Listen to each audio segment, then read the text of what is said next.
সবার কিন্তু সব পুরুষেরই রঙের বউ, ঢঙ্গের বউ থাকতে পারে দেখেন। আ কারণ বিয়ের রং লাগলে একটা বিয়ে হয়।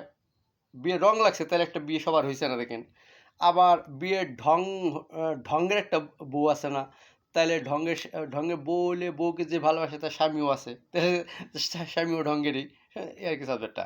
এবং এক রঙের বউ, ঢঙ্গের বউ কাহিনীর একটা উদাহরণ রঙের বউ, ঢঙ্গের বউর কাহিনী একটা ভালোবাসা, একটা রঙের বউ, ঢঙ্গের বউ কাহিনীকে যারা ভালোবাসে সেই ছেলেদের পুরুষদের কাহিনী, আর রঙের বউ, ঢঙ্গের বউরে ভালোবাসে না সেই পুরুষদের কাহিনী বলতেছি। দেখেন মানে বউর সাথে সংসারে গ্যাঞ্জাম যেটা এই কাহিনীটা শুনুন।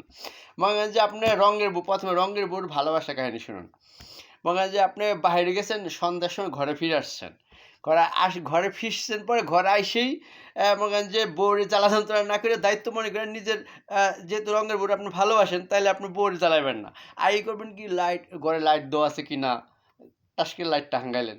তাইলে বুকে রঙের বউ মনে করব যে আমার তো হুকুম করে নাই, নিজেই দিছে সুতরাং এই সংসারে সুখ আছে, ভালোবাসা আছে, নিজে দায়িত্ব পালন করে, যে এই পুরুষ দায়িত্ব পালন করে হেনে সুখ আছে, ভালোবাসা আমার ভালোবাসে। ঠিক আছে? রঙের বউ এই পুরুষদের দায়িত্ব, এটা একটা স্যাম্পল দা বুঝাইলাম, একটা উদাহরণ দা।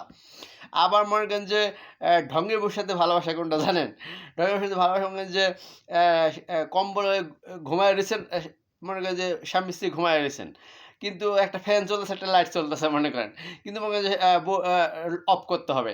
তো বউ বলতেছে, "তুই বন্ধ করো।" আপনি যদি বলতেছে, "তুই বন্ধ করো।" কিন্তু ১ বার ২ বার ভালোবাসার সহিত একটু হইতে পারে, হইতে পারে। কিন্তু যদি যে ভালোবাসে সে স্বামী নিজে ওইটা বন্ধ করলে তাহলে ঢঙ্গের বউ ঢং সবসময় করতে পারবো, বজায় থাকবো। অর্থাৎ আমার ঢঙ্গের বউ মনে করো আমার ভালোবাসে। ঠিক আছে না? এই দায়িত্বের পুরুষ যেটা। সাবজেক্টটা হয়ে গেছে, আলোচনা হয়ে গেল। ঠিক আছে না? আল্লাহ হাফেজ। আসসালামু আলাইকুম ওয়া রাহমাতুল্লাহি ওয়া বারাকাতুহু।